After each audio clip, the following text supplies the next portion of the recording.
was manager of casting for the studio and network Freeform, which used to be ABC Family, but it's a studio and network for Disney. And so I worked there for about 3 years, and then the pandemic hit, and it was the first time where I wasn't under contract with a show or under salaried position with the studio. So my husband and I decided that we would take a trip out to Atlanta and see what was going on out here.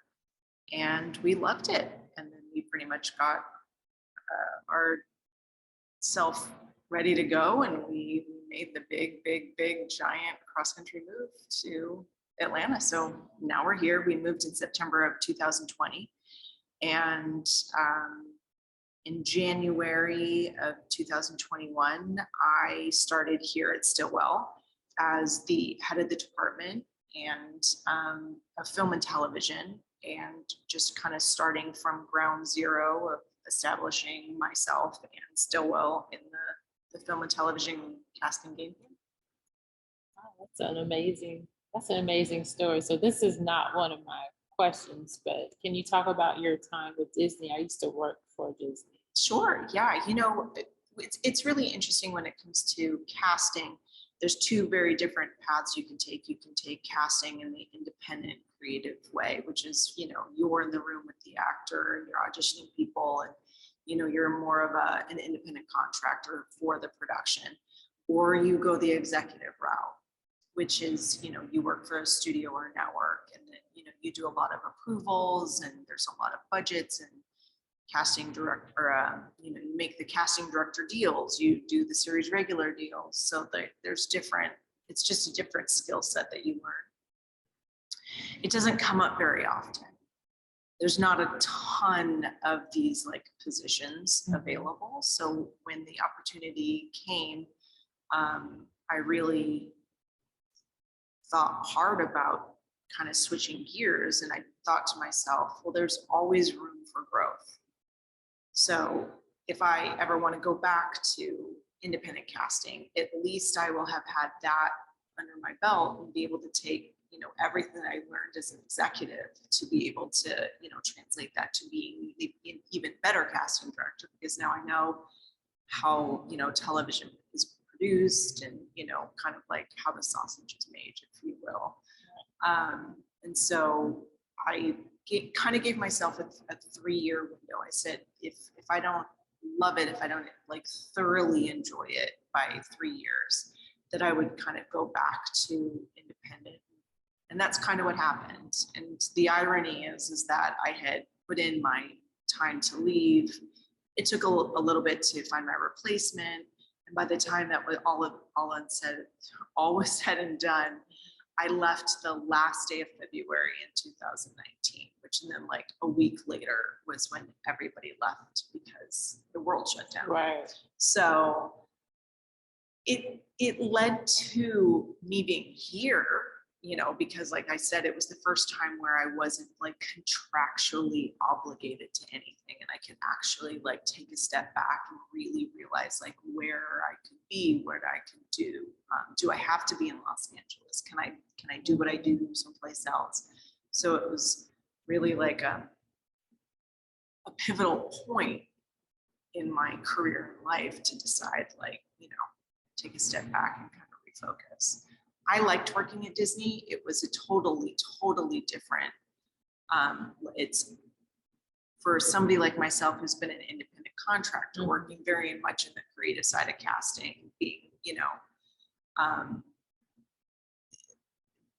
following kind of the rules of what is given to me of like, you know, by the studio and the network, and working within the parameters, but being now on the executive side where it was very corporate, you know, just a little more rigid than I'm used to, you know, when you kind of work in a more creative like atmosphere. And so it was a lot of corporate lingo and things like that I just didn't come naturally to me. having worked so long on kind of what I call the other side of it. So I enjoyed it. It wasn't the career love of my life. And so I just have always really, my heart goes out to being, more with the actor and working day to day, like boots on the ground, auditioning with people and for people. And so that's why I came back to it. Well, that's cool. So I like to hear when I interview people their journey. So can you share your journey from where you started to where you are now? Yeah, I mean, kind of what I had said earlier was I went to Long Beach State, Cal State Long Beach. That's where I went to college. I was a performance major there. I hated auditioning for things. It was my worst fear. I hated the stress and the rejection and the everything about it was so like stressful and caused such anxiety that I talked to the head of the department and basically said, like, I don't want to ever audition again.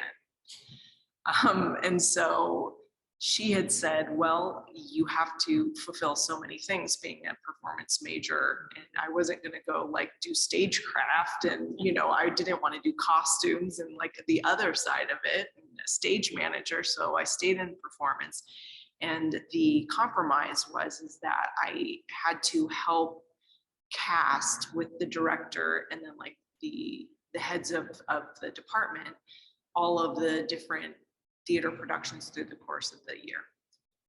And so that's the first time that casting was brought to my attention as like a thing that even existed. It's not that I didn't put two and two together that like somebody has to facilitate actors getting on screen. Right. It's just that nobody, like when you go to school, casting rarely is, talked about, let alone if there's any educational, like this is how you do it, this is the path to do it. So once it was brought to my attention and kind of the idea of casting, I loved it. I loved the ability of still kind of like being able to play and not act per se, but just be able to have the freedom of like, I'm kind of auditioning with them too. Like I'm trying to give them as much as I can, but with no, right. No fear of rejection. Right. And, like it's the best of everything. And so it's, and it's very opinion driven, which is always an interesting kind of thing where, half my job is trying to convince other people that, these are really good choices. You should go with them because if you trust my opinion and my taste, like, so it is, casting to me is so fascinating in that it's very creative, but then it's also like 50-50, very business. Like I have to negotiate deals. I have to know all the contracts. I have to know this, that, so it's kind of a two-hander. It's not strictly like, you're just getting to play with actors all day long, but there is a very much like a business element of it. And that's really kind of what started my journey. I lived in Los Angeles until 2020. I worked, predominantly for one casting director who I would say pretty like heavily mentored me in my journey. Her name is Donna Rosenstein. And she is the head of casting at Amazon Studios now. So I worked with her for about 11 years, and she really gave me a lot of proxy when it came to learning this craft. She gave me a lot of leeway to kind of figure out my taste, figure out how to do the contract. She wanted me to negotiate things probably before I should have. But, she felt that it was really important that, I learned the skill sets. And so I really, really like tip my hat off to her of, you know, I'm sure it wasn't easy for her to give up that much power or that much like, you know, proxy to it, but she did. And it grew me as a casting director, and I'm a better casting director for it. Wow, that's so relatable about the whole audition thing, because I am the same way. I do not like auditioning for things, but I will if I have to. Mhm. But more than, you know, anything, I don't like. Don't like it. It's super stressful. Oh yeah. I mean, my husband's an actor, so like I still like read with him all the time. Like I'm his built-in reader, which I guess is a good thing to have, but Right. still just the amount of work that actors put in for free, you know, and just the, you know, time and effort, and, you know, it's not lost on me. And I think that being married to an actor gives me that perspective that maybe some casting, they don't get to see the other side of it. They just get to make demands. Right. They don't get to see what the demands actually have to, like, you know, setting aside time, doing the character work, you know, memorizing, getting a reader, setting up your space, like, you know, all of these things takes time and effort. So Right. All the business. all the side. business. So did your parents recognize your gift of the arts early on? And if so, how did they nourish your gift to facilitate growth? You know, I wanted to be, I wanted to be a marine biologist. I think like every kid that like lived in California or maybe everywhere at some point in their life wanted to be a marine biologist. I don't know why. That's like one of the three like things that kids want to be. But I wanted to be that until I was a senior in high school. I was going and had my applications out to like San Diego State and like different schools that were like based for that.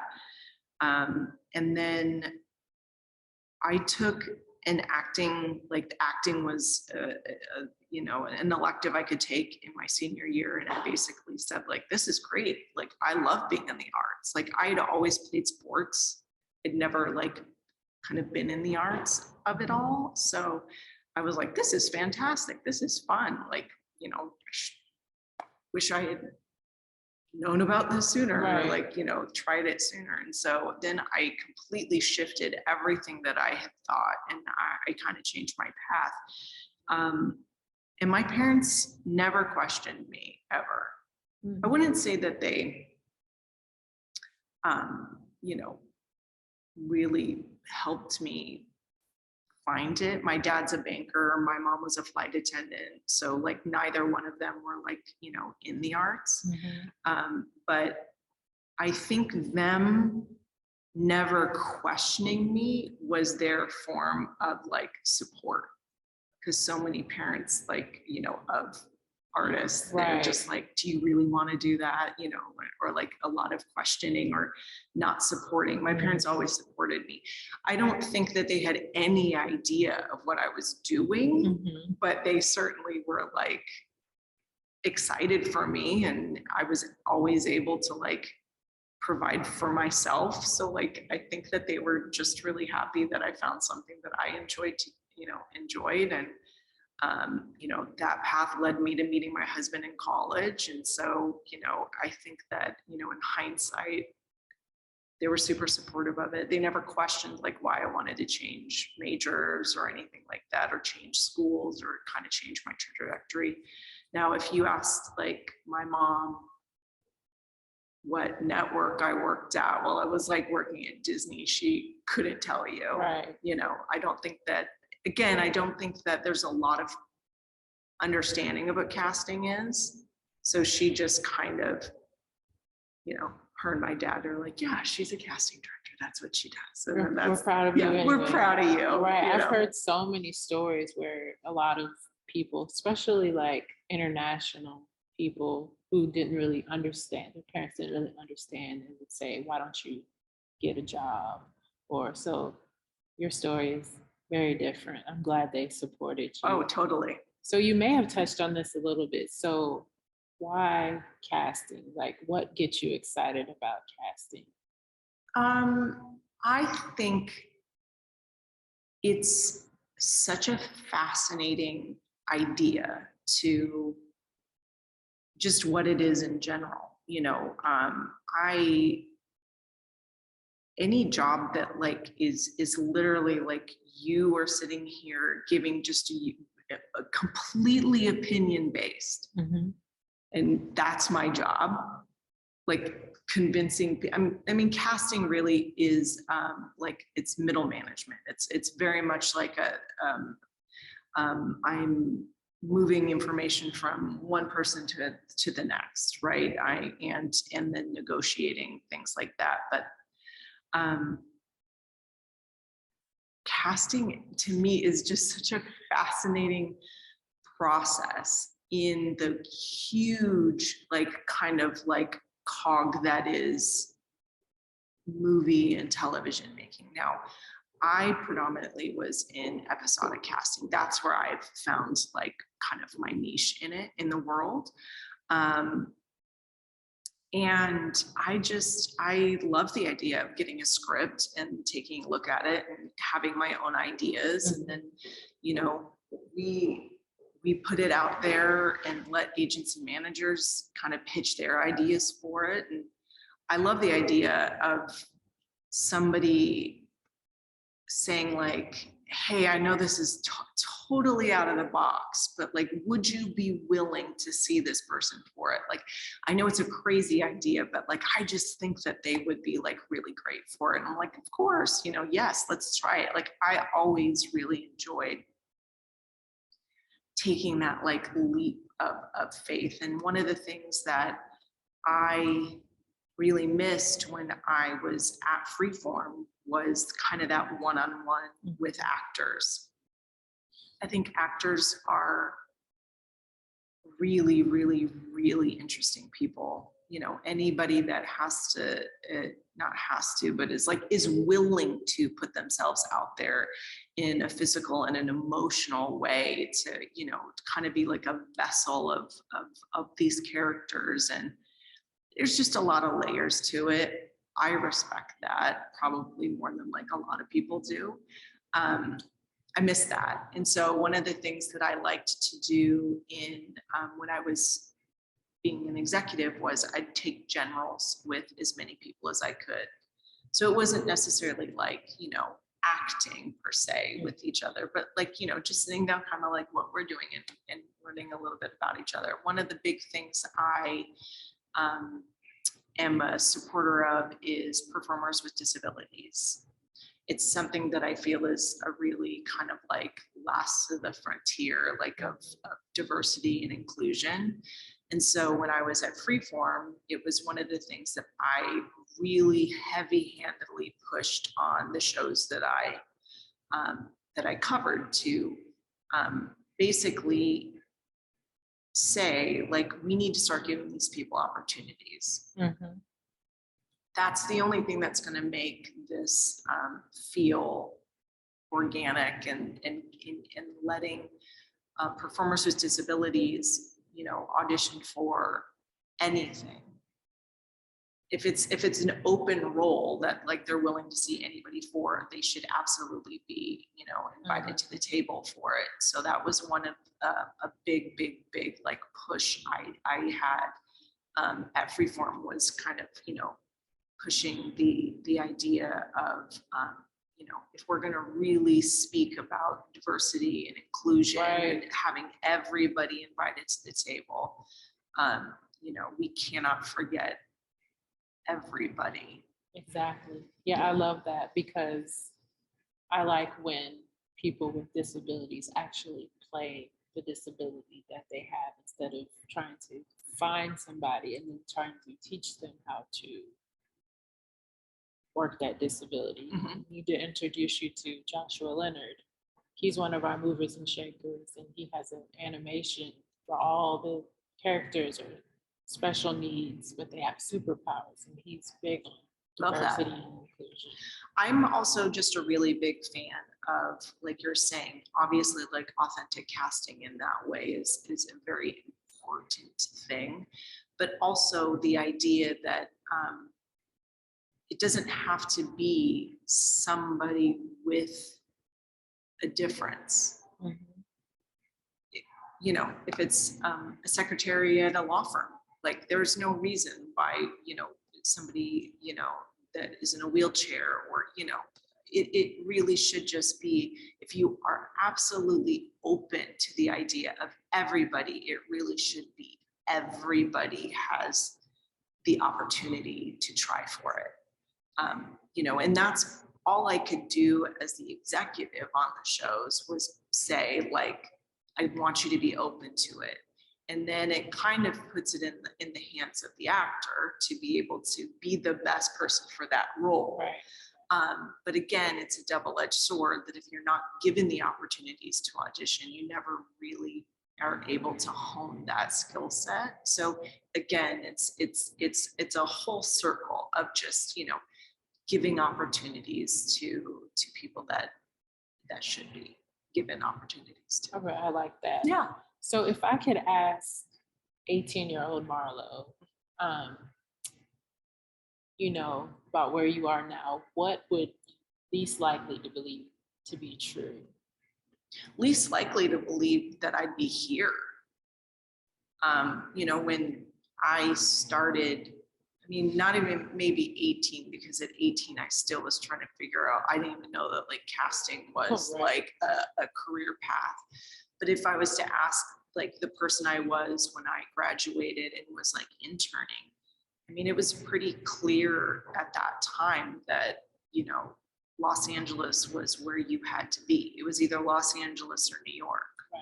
And there wasn't even a ton of stuff shooting in New York. It was even before they started with a lot of the production in Vancouver.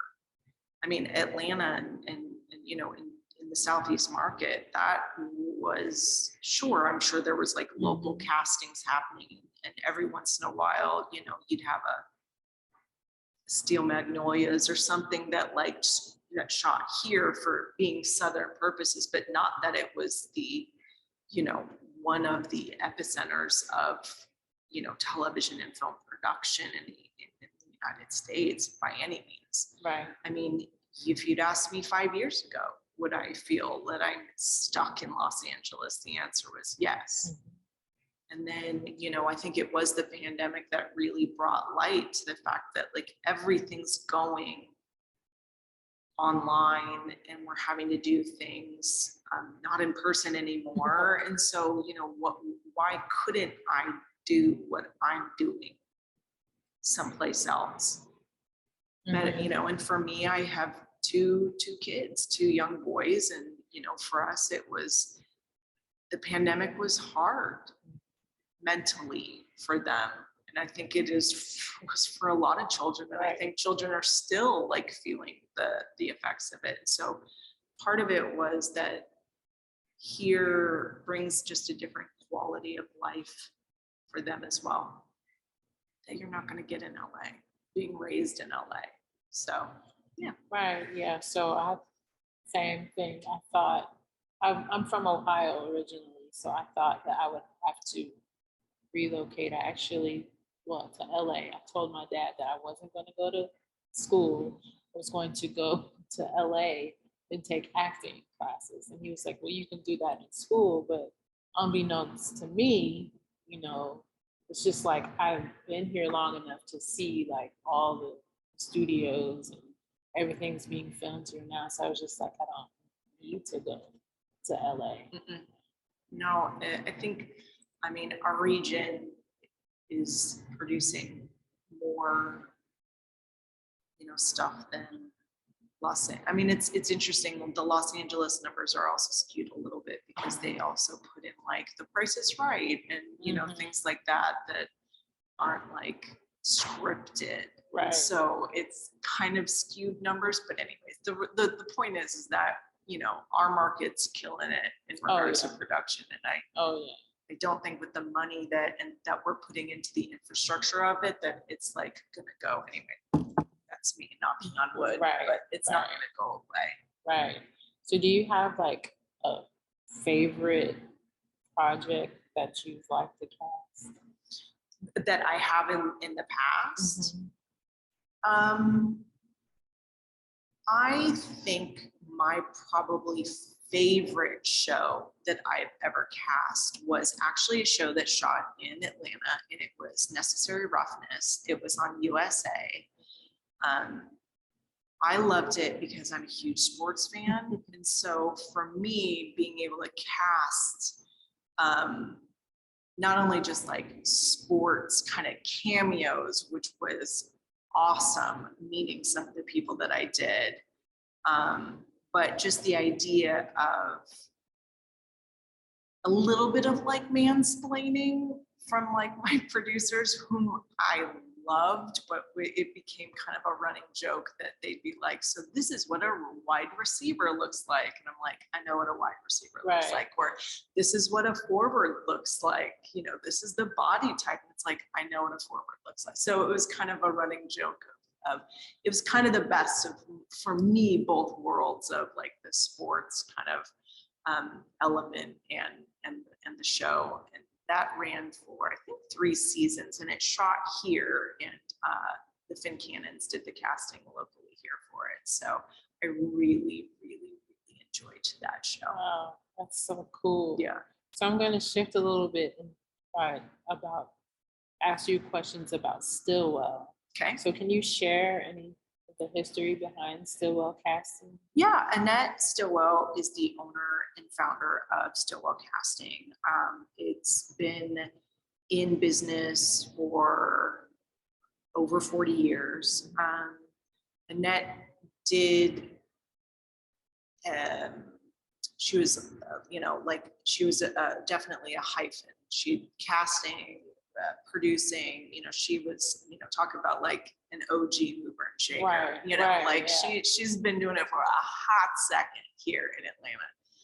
And she's awesome and still doing it, by the way. And so she founded Stillwell Casting, and they, at some point, she shifted from doing films to just strictly doing commercials. And so there's been a handful of casting directors that have worked, through the years with Stillwell Casting. Currently, we have Brandon, Jeremiah, and Sarah, who are all lovely and so very good at their jobs. And they do the commercial side of things. And I kind of am a bit of a ringer when they need somebody to run a session, or everybody's being pulled in a lot of directions. They'll call me up and have me kind of come in or go through submissions, or whatever they need me to do. I'm here to help.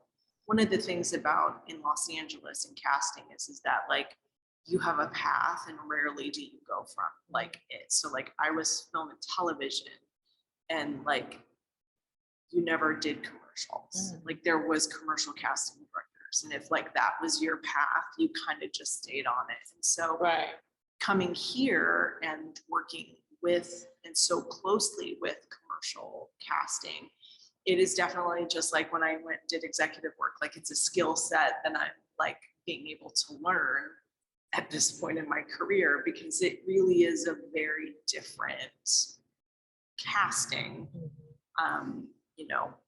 All things lead to the same, that you're getting somebody on screen, but it's definitely like a different thing.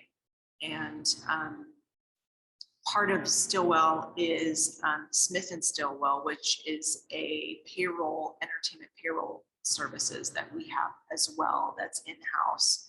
And then we also have, and this is where we are right now, is our studio at Stillwell, which is a big studio space that we use for live like readings, or a lot of photography. We have a kitchen adjacent as well that we use for a lot of like food photography and whatnot. So it's a kind of a full service, which is not what I'm used to. I had to, when I met with Annette and Annie and Aaron, who are all owners of Stillwell, I was like, come again, explain to me like how this casting office also does, because again, in Los Angeles, you stay in your lane and that's kind of what you do. And then what I'm learning here is that like, you have to be a little bit more like multifaceted. Like people do Absolutely multiple things. Everybody wears kind of like, multiple hats. And so it goes right in line with that. So in a way, it's a very like full service, like one-stop shop. Yeah, you're so right. Wearing the multiple hats, because my husband always tells me you need to find one thing and stick to it. I'm like, buddy, that's kind of hard because I can pretty much have my hand in everything. So I try to narrow it down, but yeah, you're so right about that. So as the head of film and TV at Stillwell Casting, can you share what some of your day-to-day job consists of? Sure. I think that what has been really interesting is just really starting from the ground floor of building a department and, just trying to establish myself and this business as a player for casting in this market. There's definitely enough production for everything to go around. It's just that there has been some casting offices here that have just been here for a really long time and are just really well established. And so, it is a bit of a, that's kind of part of my full-time job is,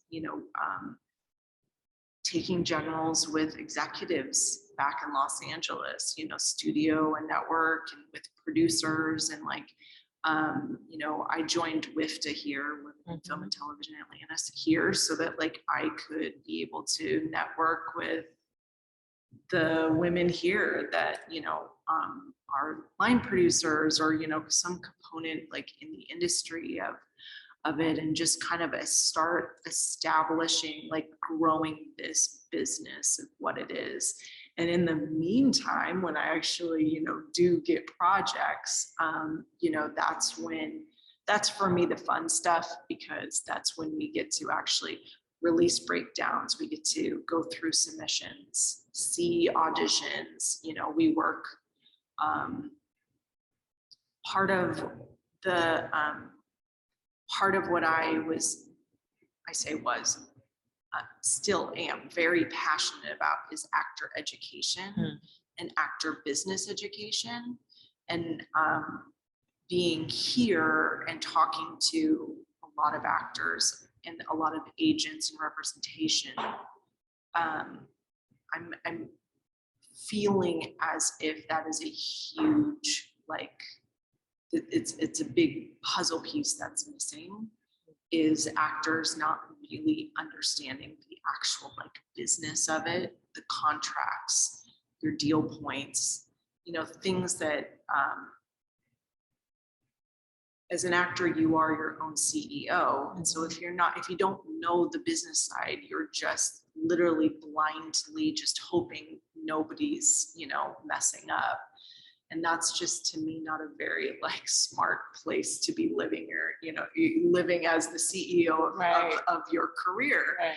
And so one of the things that I brought to Stillwell Casting and to Stillwell as a business was the idea of doing a series of like actor business education, either panels or we're just now getting back to like being in person, but we've called them Sit Down with Stillwell, and that we've brought in guests from all different like levels and of areas of the industry to just really focus on letting the actor ask questions, trying to like build the actors vocabulary of what things are, so that, ideally, so that when there's no difference between an actor that's from Atlanta or an actor that's from Los Angeles. Like that's the goal, is that we don't want to feel like we're the cousin Right. of New York and LA, and that, like, you know, for any particular reason that a production is, you know, being forced to, you know, hire somebody that's like a local hire. Instead, like, it should be like, we are absolutely players in this game, and that productions come to Atlanta for the tax incentive, but that's not the thing. Right. It's they know that they can produce, like, in front of and behind the camera, you know, like some really quality shows. And I mean, just look at what is shooting here. I mean, there's Academy Award winning movies and Emmy, you know, nominated and winning television shows. Like, so we're getting there. Right. But it comes with it that, you know, putting the onus on the actor to really start learning the business of it, instead of just, you know, kind of hoping that representation is, you know, serving them well, or that the productions themselves know what they're doing. And, you know, even the most well-meaning times, sometimes, like, accidents are made. And if you look at your contract and you don't know what you're signing, you know what I mean? Like, there's nothing you can do. Long story short, business education is something that I'm very passionate about, because I think that it gives the actor not only confidence, like, an actor has to have confidence in front of camera, but having them have confidence in just their career and the business side is also something that, like, we want to, you know, elevate this market with. It's a passion of mine as well. Yeah. Yeah, just educating everything that you said, knowing how to negotiate, knowing what you're signing your name to. If you don't know what it says, ask. Or if you get to the level where you have a talent agent, hire yourself an entertainment lawyer. So, like, you know, we just did the Momagers course. That's all the things that I've talked about, you know, because a lot of times people sign their name to stuff and, you know, they don't read it or don't know what it says, and go on social media and you see all this stuff, and I'm just like, you weren't supposed to release that. That's from background actors all the way up to, you know, people that may have lines in a show. You know, don't share that. Wait till the show or the film releases. So we're really big on that as well. I feel you on, you know, the actor being the CEO and basically their own brand. So yes, because, you know, actors have to watch out for themselves first and foremost. You know, like, if you are lucky enough to have representation, you're not going to be the only one. So, you know, there's things that you have to be responsible for, and if you don't, then really the onus falls on you, that you know, that you haven't done your part. Yes, and you have to want to learn as well, because you have a lot of people that just say, well, I'm in a lot of groups, they'll say, I'm relocating to Atlanta to act, and I don't respond because I don't want people to be like, well, you're hating on me. No, you really need to know, this is the things that you need to know. You need to know, you know, that it's going to take a while to even get to where you want to go. So you need a job, you know, there's certain things you need to know education wise. A lot of people say, well, you don't need an education. Actually, you do, because of course, acting is an art. And then there's other things that you need to know business wise. So I absolutely feel you on that. It's definitely like a twofold type of a career. There is absolutely, just like in casting, there's the creative side, the element, the auditioning, you know, doing the creative work, you know, but it's also, you know, your responsibility to, you know, when you're signing a contract, you know what, you know, an exhibit, you know, G is, you know what this is, you know what, you know, so it really is, some things only come with time that you really only learn once you get on set. And it's kind of that, like, Yeah. you hit the ground running and, you fake it till you make it type thing, Right, which is yeah. totally like, that happens. But, one of the things we wanted to do was give the actor the ability to take these nights that we put it out there and learn from, we had a second AD come on, and what we said basically was like, if you don't, as an actor, if you don't know what a second AD does or who that person is on set, you should be taking this, because that person's your lifeline. Like if you have questions about like on-set etiquette, or what do I do when I drive on, a lot, or, these are all things that like, we wanted to provide the actors in our community the chance to just ask questions and learn with no judgment, because everybody has to learn somewhere. Yes. So that's kind of one of the things that and just getting, Stillwell Casting out in the community of actors, out into our entertainment community, to know that like we're here and we're supporting. Wow. Yeah. And then one last thing before I go to the next question. We want to, this is something I just said on Saturday, a lot of the A-list actors that come from Atlanta, because why, if since a lot of the projects are filmed here, like you were saying, why would, why not use our actors here? So it's important for them to know certain things as well. Yeah, absolutely. So COVID has brought about a paradigm shift that's starting to shift back some over the past few years, and technology is being used in ways we hadn't imagined. Due to how content is being created, produced, and distributed, how is this advantageous for those in the film and TV industry?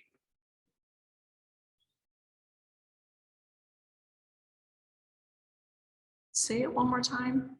COVID has brought about a paradigm shift over the past few years. Of course, it's shifting back, and technology is being used in ways we hadn't imagined. Due to how content is being created, produced, and distributed, how is this advantageous for those in the film and TV industry? Well, I can speak in regards to casting, right? Mm-hmm. So, the Southeast market has always been very, very, very heavily self-taped. Mm-hmm. Actors, regardless of being before the pandemic, right. It was definitely like a skill set, and like casting that was like their main form. Mm-hmm. I'd imagine, I can't speak for it because I wasn't here, but based on being in Los Angeles and having quite a few shows that did shoot here with local casting on, there was very much there was some like callbacks that were live, mm-hmm. But the majority of it was self-tapes, which actually gave our market kind of a leg up, right, in regards to knowing and having the setups already and really being able to like the turnaround time and whatnot. I think LA actors had a real kind of hard time adjusting to that. I know I did. The idea of doing just watching tapes and being able to, get the sense of somebody, right, which is also something that like casting is also, it falls on us to be able to like kind of in a way like vouch for somebody. Mm-hmm.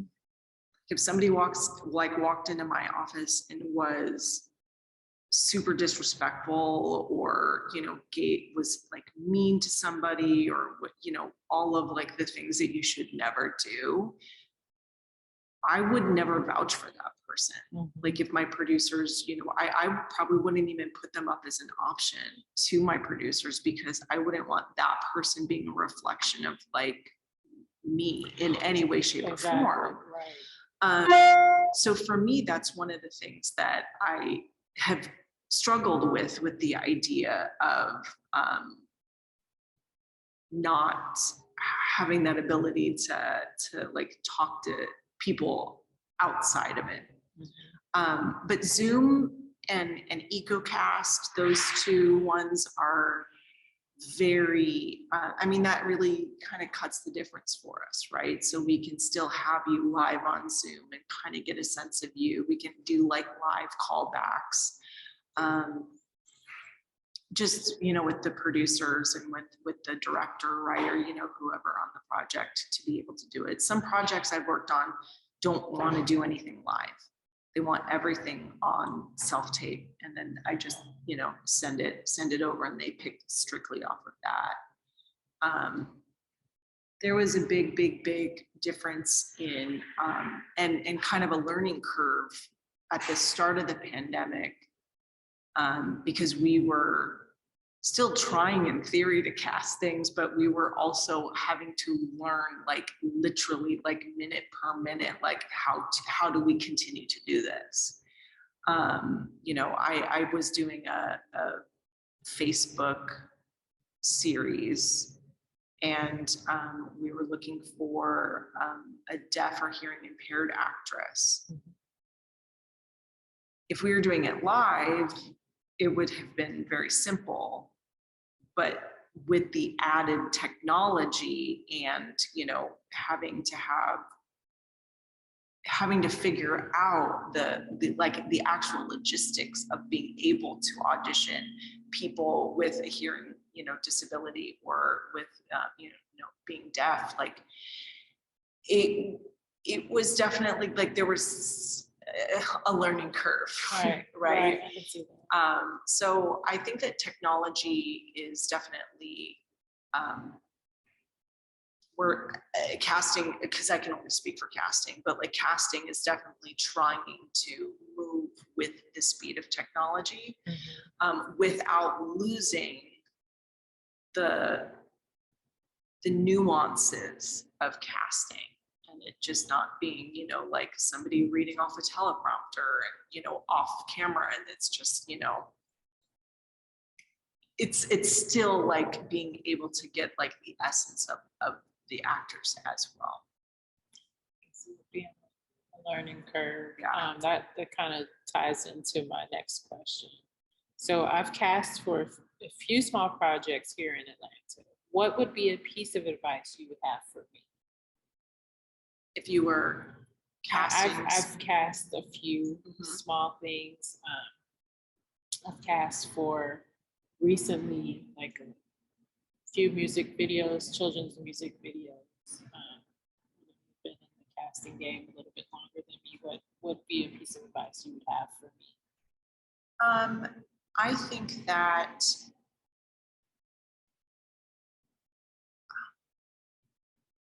part of it is just knowing kind of what your like parameters are before starting any project, you know, knowing if it union or non-union, knowing, you know, budget wise. You know, for me, it's always that sense of like not trying to overpromise and underdeliver.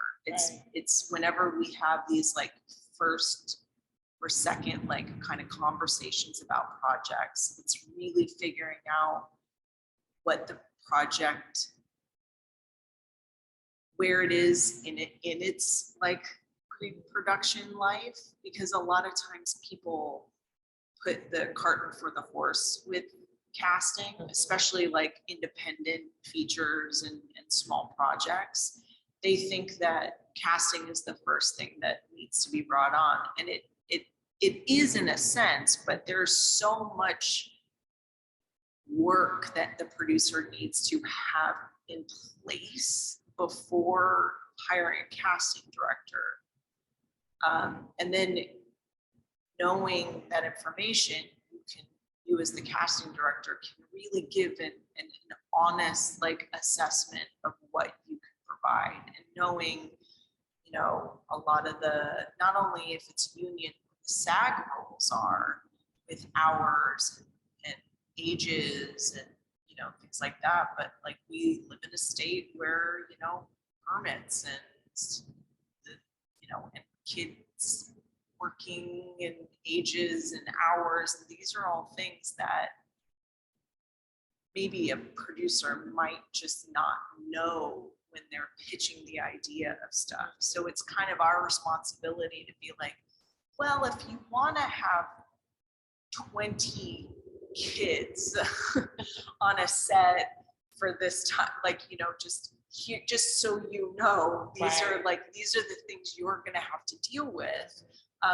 I don't know if that's maybe after this conversation you want to go and reassess that idea, or, you know, it's kind of that idea of not over promising and then under delivering for a producer. That's more of like in the independent kind of world and the smaller projects. There's a little bit of a different, more established, like when a studio hires casting for like a film or like a bigger film or like a television show, they're already at the point where it's been greenlit and they have they have already done so much of the work to lead up to that point that those conversations have already had. Multiple people have had them in theory. But it's more of like the smaller, like independent, like producers. Those are the conversations that I've had here that have been a little bit more interesting about the cart before the horse. Come back in, you know, a couple months when you feel like we're here to help you and we want to, you know, be able to cast your film. It's just that it feels like you have this grand canyon of information of where you are to where like you're actually like ready to cast. And I think that's just, and that comes with just learning and growing as well. That was a great tip, not just for me, but others that may need it. I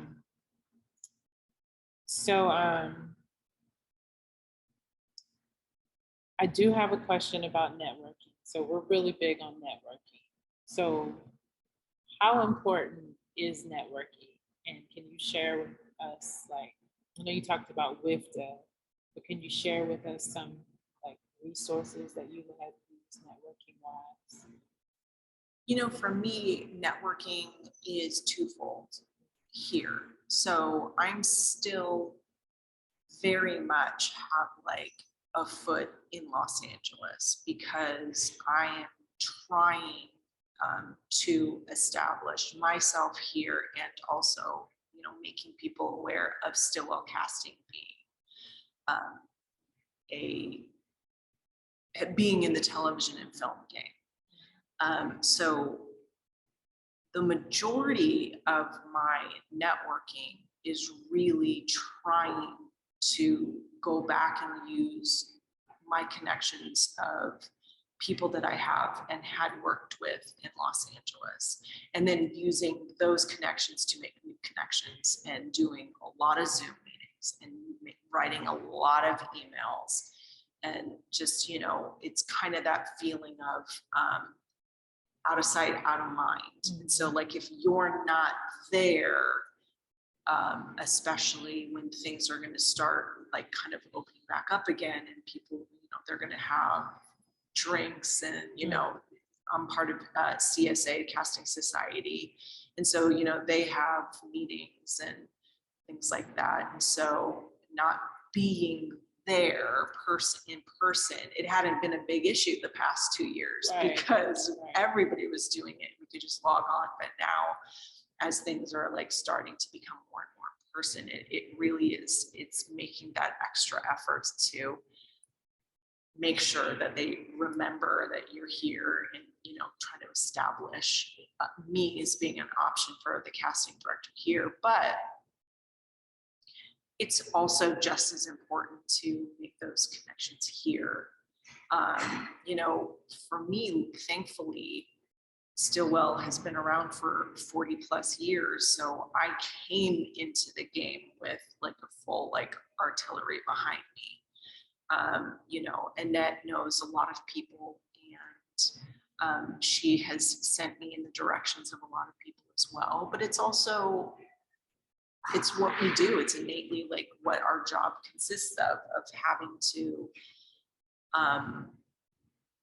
you know, reach out to, you know, somebody like yourself, or, you know, on Instagram, and find the different things, sit on different panels. I joined WIFTA. I've done, you know, panels with them.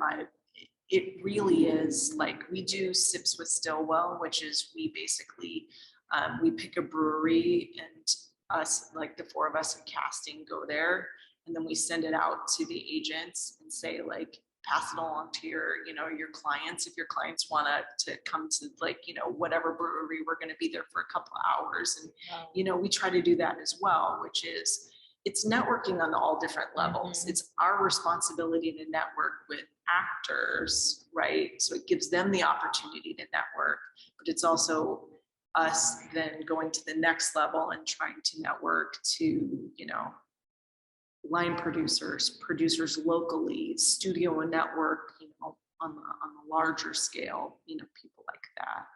It's the hustle, it's the grind. I don't think maybe actors realize how closely related, like, our paths are in casting and acting, where we're doing the same kind of hustle that they are. We're trying to get the next project. We're sending out the emails to people to be like, hey, remember me, I'm an option, you know, like, it's very, very similar, like, paths we do. And I think that actors don't really realize that. No, I agree. I love to network, hence the coffee chat that we do, we try to do. And then the first in-person networking event we did last summer, Creative Juices networking event. So you talked about this just a little bit. What would be a tip that you would give a mom looking to get her child to break into the business of entertainment? I think the very first thing that you need to really have, like, a come to Jesus about, is whether or not that child actually wants to do it, setting very, very firm boundaries of when and if they choose to not want to do it anymore. And I know that sounds pretty basic, but my career of watching children and auditioning children and casting children, minors in general, especially like auditioning kids, like, there's just you just get the sense right away that, like, these children don't really want to be doing it, that their parents want them to be doing it, or their mom, you know, like, it's not them wanting to do it. It's the dream of somebody else. Absolutely. And so if it really is something that you and your child have discussed, even at the youngest of ages, they should absolutely be part of the conversation. It's establishing that we're going to do this for this amount of time. And if any time in between you decide you don't want to do it anymore, it's just having a very, like, then we're done. And having that knowledge, like, having that understanding that it's like a full-time job. Mm-hmm. I mean, not only are you, like, a parent, but then you are, you know, with school, and then with all the auditions, and with being then on set, and then having to go do COVID tests, and I mean, you know, wardrobe fittings, and this and that, and driving. And I'm like, it is 100% full-time job. Yes, and just absolutely. understanding that even before going in, because the idea is always bright and shiny, but the reality is that it's a lot of hard work. And if your kid, you know, if your kid has figured out, like, yeah, this is something that I really like to do, and you guys have that, like, really, like, one-on-one conversation about, do you really want to do this? Because it's a time investment, it's a money investment. And then by the time that you get your headshots done and you have your resumes, and now you've spent months, you know, trying to basically solicit yourself to agents to try to, like, get representation and this, and that. and then your child decides that like, I'm over it, I don't want to do it anymore. Like next thing I want to play baseball. You know what I mean? Like kids do that. Yes, they do. That you also have to be willing to respect that as well. Because then you're getting into the position where like, then you're forcing your kid to do something that they don't want to do. And on the casting side, I can sniff that child Absolutely. out a mile away of somebody that doesn't want to be there. And they're never going to audition well because they don't want to be there. And we all know kids don't want to do what they don't want to do. No. But it's just, it's very complicated. Right. Yeah.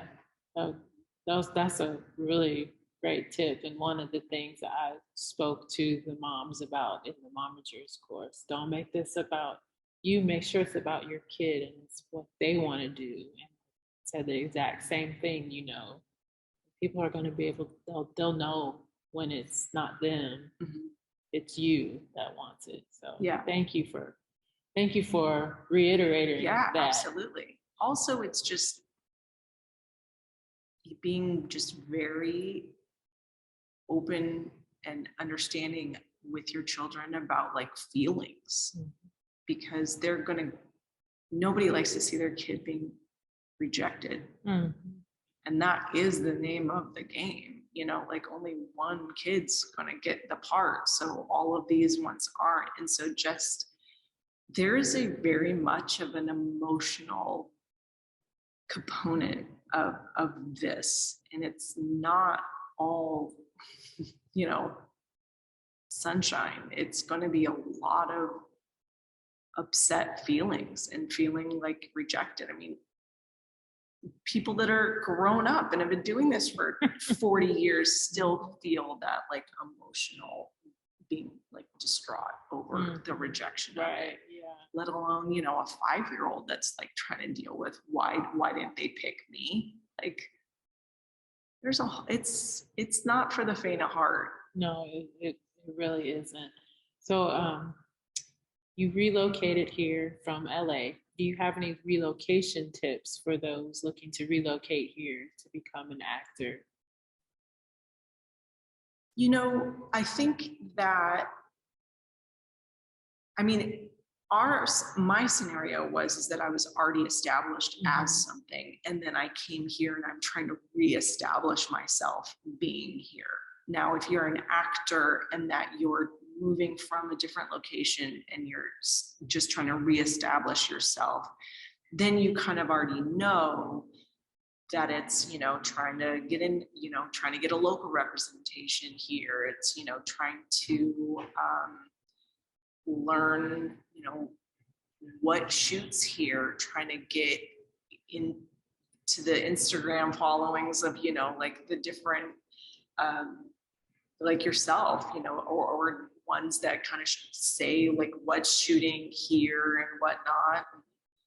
You know, trying to find your actor community, which is such a huge thing for actors, because it is really, like I said, like the emotional component of it, having somebody to talk about it on the same level of like understanding of what you're going through is something that I think helps actors not become like the bitter actor, is when you can kind of like freely discuss with other actors that get the gist of it, you know, and finding your community here.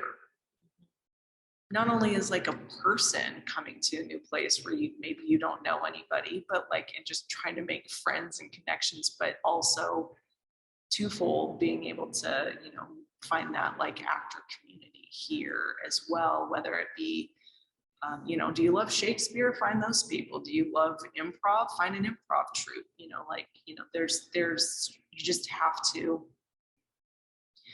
for the introverts in us, you know, like it's hard. And it's like, it's hard for me. Like, I don't love schmoozing. Like, it's not my like strong suit. Like, I put on my big girl pants and I like do it because, you know, it's what you got to do. Right. So you force yourself out of the comfort of like, you know, the corner that you're sitting in, and you put yourself out there, which is really scary. But You know, if you're coming in from a totally different area and like acting is you're just trying it out for the first time here, like you're like, yeah, I'm gonna go to try it in Atlanta because maybe it's a little easier than going to New York or LA and trying it out. Like you want to try to be like a bigger fish in a small pond than, you know, try to be, you know, a small fish in the ocean of Los Angeles. But it's just, again, it's really finding those people, because those people have probably already paved their own path. So they can give you what they did. And everybody's journey is different, but at least they can set you on the hey, like, oh, that's my rep. They might be willing to like take a look at your pictures, or, oh, that's the photographer that I use for my headshots. And it's finding this kind of community that can help you out. And what I've learned living here is that it's really like that Southern grace about like everybody is willing to help you out. That's not always the case. Like that was not the case in Los Angeles. Like it's like figure it out yourself. You know, kind of everybody's like clawing for the same goal. So nobody wants to like particularly help you out. But here, I haven't run into somebody who hasn't like just graciously said like, oh, anytime you need help, just call me up, let me know. Like anytime, you know, the networking here is a different level of like kindness to it. Right. Yeah. Yes, I love it. So do you have any gems you want to share for maybe like future casting directors or people looking to break into the entertainment industry? Well, one of the big things that is, I wouldn't say are my gems, but more like things that annoy me. Like casted, CASTED, yes. Not a word. Right. We don't use that word, past, present, future. It's cast. They were cast as this role, not casted. If like you put that on my tombstone, that's how I'll go out in the world trying to like explain to people that it's not casted. And then, you know, one of the things that is interesting is that use of like a casting agent or casting agency. And that's also something that we really try to educate people to not use that term. When you use the word agency, it really does give the connotation of like a commission or like getting money for. And casting should and never get a commission, or they're not getting kickbacks from an actor to audition for anything. The casting director is paid from production.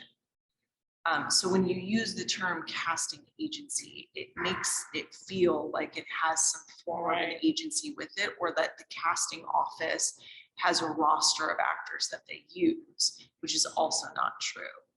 We get calls all the time with Stillwell about actors calling to like want to be reps, and it's like,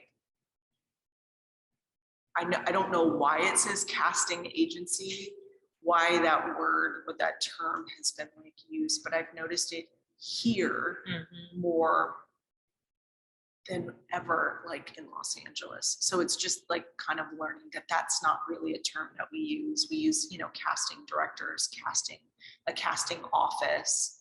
You know, we're taking kind of that agency out versus using it's all about learning and being educated as well. Do you have anything else you would like to share?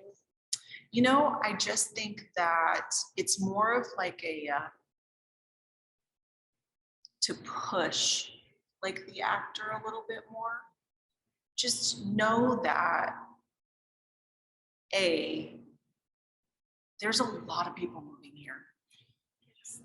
There's a lot of people, and me being one of them, you know, so I can say this, like, it really is pretty fantastic here. And the opportunities for people in production is right now, I know that it's been going on for a while, but like it really does feel like, you know, we're at a real turning point of really establishing ourselves as like, you know, a player, of like mainstay here. With that being said, everybody is going to have to realize that and really up their game. If that means for you, it's taking, you know, you weren't taking acting classes before, but now you feel like you have to, you should. Because you're playing with some other, like some big boys that are like coming into town, you know, like, and really making that decision of like, yeah, I was just toying with the idea. Like I do it here or there, whenever the opportunity like is there. But it's like, no, there's like, this is a job. This is a career. People that are moving here from these different, like, you know, entertainment hubs, they're not coming to play. They're coming to elevate. So you've got to like rise to the occasion. And it's more of like a kind of like a call to arms. Like you can do it. You just have to take it serious and you have to upgrade, you know, pretty much everything, whether it be your equipment, your setup, you know, you want to look as professional and at the same level as anybody else that is coming in from like different, you know, locations. And that's kind of my challenge to actors is that on the casting side, we want to root for you. We're not giving you opportunities to then just be like, hey, and then like pull them away from you. You know what I mean? Like, why make my job harder? Like, I'm rooting for you. I'm giving you the opportunity to showcase your skill set, to make me look good as an option. And if you're coming in with like bad video quality, you're auditioning in front of like a microwave or something like that. It's kind of like, come on, I need you to be better. Not even like the actual talent level, because that's all relative. But as an actor, coming in with the at least bare minimum of having like your equipment be like great, your audio great, making sure that you're sending the correct auditions. We have people all the time that upload like their mistake auditions. And you're like, that was that opportunity, totally blown. So, you know, it's my kind of challenge to them to like up your game. Because everybody around you is going to. And if you really want to do this, it's not easy and it's not cheap. So if you really want to do this, you've got to as a community, we should be elevating ourselves all around.